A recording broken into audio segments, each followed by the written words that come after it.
Hello, welcome back to another video. Full disclaimer, I am not 100% filming this one. I got back very late last night from London and I woke up fairly early this morning, so I feel quite knackered. That's it, that's all it is, but I feel like my brain is giving me hangover vibes, even though I haven't had any alcohol, so we're just gonna muster on through. It's fine. Also, I don't know if you can hear, but somebody is doing some leaf strimming stuff over there. So if there's noise, that's what that is. And also, just as a third disclaimer, this is going well. My Fairy Loot box is meant to be delivered. I mean, it's meant to be delivered 7 minutes ago, if we're being really precise about it. It's set between 1 and 2, and it's currently 2:07. So if my door goes, that's what that is. So basically, hi, welcome. I'm going to be telling you what I read in February, which was 11 books again. I read 11 books in January and I read 11 books in February, so nothing if not consistent. I think that's definitely been aided by graphic novels, short books and mangas in February, because that makes up a majority of this wrap up. But I'm going to start waffling? What was waffle? I don't... There's a vibe for this video and this is it. Welcome. Let me tell you about the 11 books I read in February. So, in order of appearance, the first book I finished in February was The Ghost Woods. This is by C.J. Cook, and this concludes the Gothic trilogy that C.J. Cook has written, starting with The Nesting, then The Lighthouse Witches, and then The Ghost Woods. You can read this in any order. I'm calling it a trilogy because I think that's what it was described as at the end of the book, but it's basically 3 themed Gothic books by the same author, but they aren't necessarily overtly linking to each other. I'm now wondering if there are links that I've missed. Maybe that. But this one was really interesting. We have 2 different timelines of 2 different women who are pregnant and have been sent to live in this specific house that looks after women when they're pregnant, when their parents, when they're not married and their parents don't really want everyone to find out about it. So they're sent to this place, and this is about 2 women that are there, but at different times. Hang on, let me tell you the times that they're there. Okay, so we're following a now and then perspective. So the then is 1959 and the now is 1965. Yes, 1965. I did just check that. That is where my brain's at the moment. So we have 2 different perspectives going on in this and 2 different experiences, but in one place when something strange is happening. There's something a little bit more at play, something quite gothic and creepy and haunting is going on, and they're trying to pick apart what it is.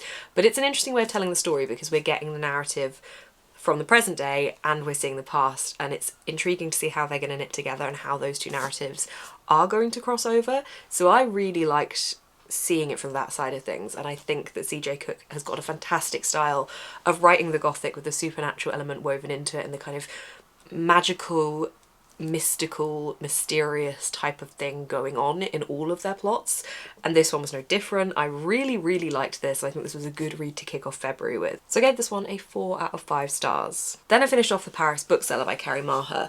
This was one that I brought to Paris with me, and I was reading it before going and I was really enjoying it. It follows the origin story of Shakespeare and Co, but it is a fictionalized version of events.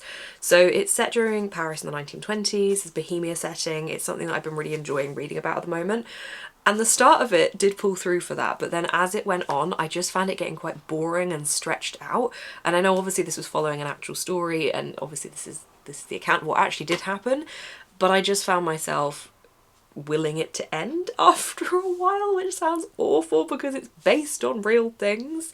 I was interested to know where it went, especially after visiting Shakespeare and Co, and I appreciated having read it and having the base knowledge when I initially visited. I know it's a very different bookshop now to what it once was, and that it's been shut and reopened and changed location and things. Like throughout the course of this book you see summer location changes happening as well. So this is definitely an interesting founding knowledge. I enjoyed that it was LGBT. I liked that we got to see different authors coming into different literary figures. I really liked those elements to it, and I think that's partly why I wanted to pick it up, because I wanted to, like somebody said, hang on, wait, what was the thing that swayed it for me? An abundance of delightful cameos from all your favourite literary heroes. So that was what interested me. That is why I picked it up. It was fine. I just wish I liked it a bit better. I gave it 3.5 out of 5. Okay, then I read a graphic novel that had been sat on my shelf for a little bit. This is Neil Gaiman's 1602. Now, the reason that I own this is because it is the Marvel characters in the 1600s. I don't really know why they're there. I still don't know why they're there, but they're there. and they're in a graphic novel. And this was really fun. It was fun to see the characters be revealed because I didn't know who exactly was going to be in it from starting this. What I think was good about this as well is that I already had the foundation laid for the characters. I already knew who they were, I just needed to get used to this version of them. So that side of things was quite good as a base, and I think it helped me jump into this quite quickly. This was quite a chunky one, so it did give me enough time to get stuck into it, which I really enjoyed. I liked this. If you saw the reading vlog for this, I don't know what it is with graphic novels in me, but I just can't ever really love them, it seems. Like, I love Heartstopper for sure, and I think once the more contemporary setting I do get on with a bit better. I just don't seem to click with graphic novels as best as I want to. Like, I'm desperately trying to. Actually, sorry, I really also enjoyed V. Schwab's Extraordinaries, was it called? With Victor and Eli's story, like origin story for the villain series. That was really good. So some I'm enjoying, others I'm not. This one definitely sits in the enjoyment pile, but I think just generally I'm waiting for that graphic novel that hits that's like, oh my god, this is it, this is the one. This was pretty good, and I think I will continue on with this series. I haven't added the rest of my wish list yet, but I will continue on, I think, because I did feel I was left intrigued. So I gave this 3.5 out of 5 stars, which I'm looking back on it, I'm like, would it have been a 4? I don't know, there was clearly a reason at the time I gave it 3.5, so yeah, 3.5 out of 5 stars for this one. Apparently my Fairy Loot parcel's been delivered. I just received an email. I love it when they do that. It must be downstairs in my flat foyer area. They always leave it and they're like, yeah, we've left it with the reception. I'm like, well, there isn't a reception. Thank you. Okay, next up I read We Had to Remove This Post by Hannah Bavowitz. This is a very short book about somebody who works at a company that polices internet sites for inappropriate and rule-breaking content, and it's about their journey in that job, their relationships, and their mental health, I suppose, whilst they're in that job as well. It's a very interesting observational novel about how people use their online platforms and how people use their voices online and the kind of things that people are willing to share and how that kind of integrates into real life as well and how that kind of crosses over in the end, and the rules in which we police social media and websites by, are they also the rules we police society by? And it's questions like that. Very short, but definitely packs a punch with the kind of questions that it asks and the things that it covered. So I found it interesting, but also it didn't sweep me away, and because it was so short it was very hard to get stuck into it. The characters weren't particularly likeable, and if you have seen my videos before you will know that I need to like at least one character. I don't mind if a whole range of main characters are dislikable, but I do like to like at least one, and I didn't really like any of these ones. This is translated as well, I forgot to say, it's translated by Emma Rolt. What language, hang on, what is it translated from? Have a look on my core pile. It's translated from Dutch. Okay, so Emma Rolt is translated from Dutch. I did like it. I just didn't absolutely love it, so another 3.5 out of 5 stars. I feel like whilst I've enjoyed books within February, the physical reads I've been reading have not really hit in the same way that I hoped they would, apart from the mangas. The physical novel format books haven't really been hitting in the way that I would hope that they would have. The Ghostwoods was an audiobook, which I forgot to say, so that one kind of, I don't know, I feel like my audiobooks I'm preferring at the moment, and I don't know if that's because I'm just so busy that it's the most time when I have to really listen to a book all in one go is because I'm listening to it as an audiobook or like in big chunks, whereas I don't have that big amount of time to sit down and read as much anymore. So I don't know if that makes any sense. Anyway, reading crisis over. The next book that I read is Lemon. This is another translated fiction, another teeny weeny book. There's a little bit of a theme. I read these 3 on a 40-hour readathon with my patrons. I do those quite regularly with my patrons. It's available to all tiers if you want to check it out. Link down below. But I read these 3 over that weekend, which is why they're all so short, because I was kind of trying to be tactical about it. Anyway, this one is Lemon by Kwon Yeo-sun. This is translated by Janet Hong from Korean. This follows a murder and the reflection of that murder, the interviews of potential suspects, and the perspective of multiple different characters along the way into this case and what they think happened versus what did happen, and the kind of mystery and question marks surrounding it. When I finished this, I had a big question mark still surrounding it. The writing style was really beautiful, and I think the translator did a fantastic job of conveying that in their writing.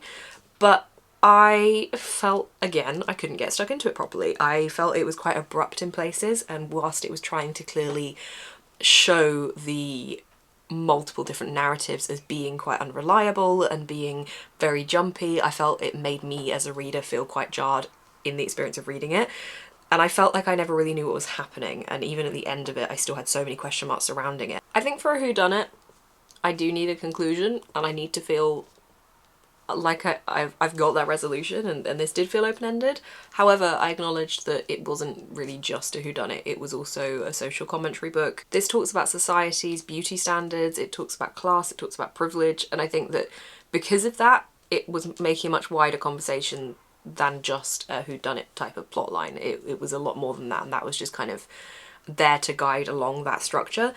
I don't know, it didn't hook me in. I think the writing was really beautiful, and I think it definitely did get across all of those things I've just discussed, but I just felt very unsatisfied by the ending, and I think that was probably the point, but it did not hit for me. This one was another 3.5 out of 5 stars. Then I finished reading Cleopatra and Frankenstein by C.C. Mallows. This is an interesting novel. I seem to have picked up quite a few social commentary type of novels all in one go here. This is an interesting novel because the main characters are fairly dislikable throughout the whole book and are definitely in very privileged positions, and I think this book completely is there to acknowledge that. This follows a woman who is an artist living in New York. She isn't able to stay because of her visa. She's finished school, she knows she's gonna have to leave, and then she meets an older man who gives her the ability to be able to stay, and a relationship ensues between the two that is quite unexpected and definitely quite turbulent, very up and down. This is a really interesting commentary type of book, and I do enjoy books that do this when you can kind of, it feels like you're people watching. I've said this before, I love the kind of books where it does feel like you get the opportunity to do that, and I think that the way this branched off and followed different characters throughout the plot of these two and their romance, that was really interesting because we got to see how other characters see the two main characters, and we also get to see the importance of things going on in the other characters' lives aside from the two main characters, and I think that helped to build depth and development in this novel. I know that a lot of people didn't like this for probably the reasons I did like it, which is interesting. So I see this as a completely flawed two characters, and I think everything they do in this book is contributing towards that. There are massive conversations here about their privilege and about how they are living their lives. There is great examples that I could give you that would probably be spoilery as to the way that these two approach certain things, and I just think it makes for a really interesting plot to follow. I did think this was going to be more art focused. That is initially one of the reasons that I picked it up, because I'm having a bit of a kick at the moment for arty type of books. I did think that that was going to be more of a focus for it, but it wasn't, but that was okay because I did still really enjoy it, and I gave it 4.5 out of 5 stars. Then I read a lot of manga. If you have not watched my video yet, I taste tested 3 different mangas. I have never read manga before up until February, and now I am a little bit hooked. So there's a video link up here somewhere for that video if you do want to check that out. But the 3 manga I read. First off, I started with One Piece. This is by Eiichiro Oda. This is volume 1 and I loved it. This follows a young boy who wants to be the king of the pirates. He goes on a journey to try and get to this point, and we see the start of this journey. So we see him being very young and having this goal, and then we see him as he's a little bit older and is going to begin his pirating journey.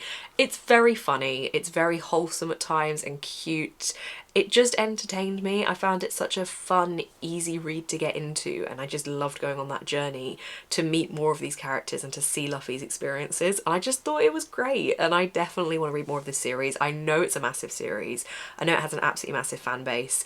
I'm excited to jump into it. I'm certainly not going to be rushing it. There is so many that I don't think I could if I wanted to, but I have bought the next 3 volumes, so expect to see those in reading vlogs and wrap-ups very soon. I gave this one 4.5 out of 5 stars. The second manga I read for that video is Blood on the Tracks by Shuzo Oshimi. This is definitely a change of pace from One Piece. This one's a lot more serious. Follows a mum and her son who are very close to each other, and it follows mainly the son, his time at school, his friendships, his relationship with his family, his cousin in particular as well. I want to say cousin. I'm pretty sure it's his cousin. A close family member. And a trip that they will take. This one definitely shocked me. I didn't expect it to go where it went, and for that reason I quite enjoyed it. The art style in this one is really beautiful. I really enjoyed the art style in One Piece, but I feel like this one, as you can probably tell from the cover, like 2 different art styles completely, but like this one just hit different. But Really beautiful, very intrigued, very shocked by it, and I really liked it. This one's a 4 out of 5 stars for me. Okay, there's now someone vacuuming outside in the flat hallway. Okay, we're fine. It's all good. We have 3 books left. The next one and the final manga I read in February is Spy Family by Tatsuya Endo. This one left me feeling so many things. I didn't expect this one to hit me in the feels like it did. I thought this one would be more funny. I mean, it was funny. It was very funny. I didn't expect to feel so empathetic towards the little girl in it. So this follows a spy who is given a mission, and to achieve this mission he needs to have a fake family. So he needs to find a wife and a daughter, and this is the start of that and him trying to establish this family. And the little girl, I mean, there she is on the back. She is so cute. I really want to watch the anime for this and see how she has been brought to life. I've heard very well. But it was just such a lovely, lovely reading experience. I haven't yet bought the rest of these, but I have added them to my wish list, so I do very much intend to continue on with this series. I really liked it, and I gave this one 4.5 out of 5 as well. The vacuum cleaner is getting louder. I'm sorry if you can hear it. If you can't hear it, great. But we have 2 books left to go through. The second to last is The Sentence by Louise Erdrich.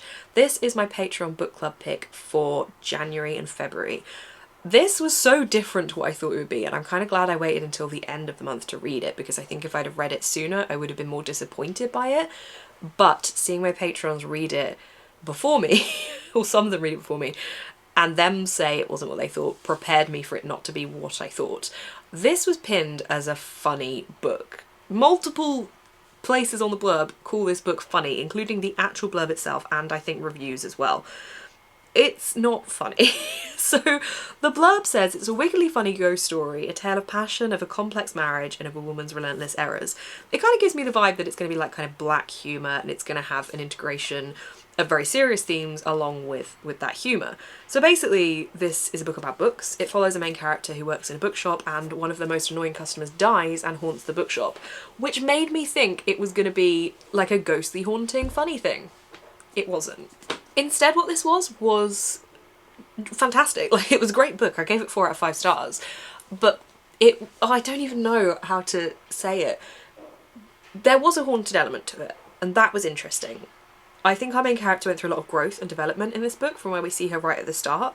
Feels like the start part is almost a different book, to be honest, when you get to the end of this, which I quite enjoy, because I think that definitely shows the development that we see throughout this. And it's not the longest book, so you know, I think it's done a great job to show that in such a short amount of time. I don't even know how to talk about it properly, because it's just thrown me as to how it describes itself, so I don't want to give any spoilers.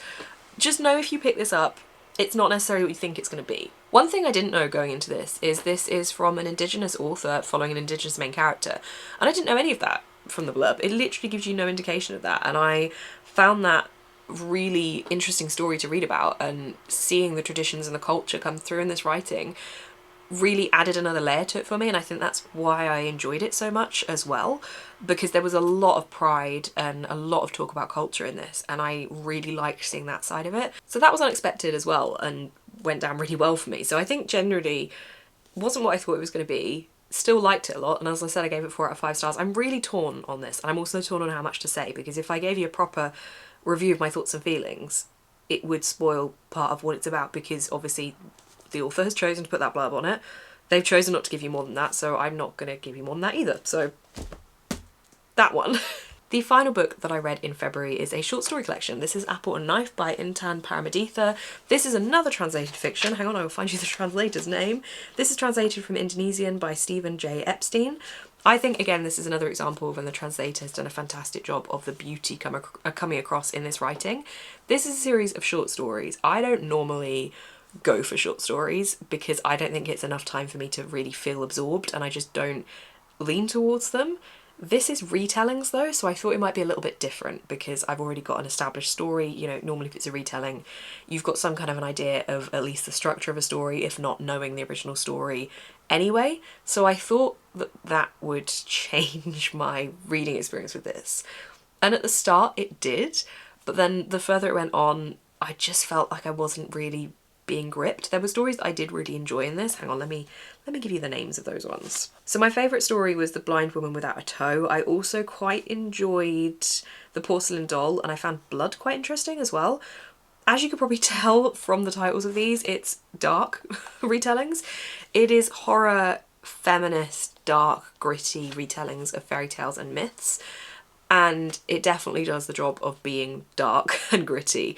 I read this for a specific video, so if you do want to see my more in-depth thoughts, I will leave a link up here for that.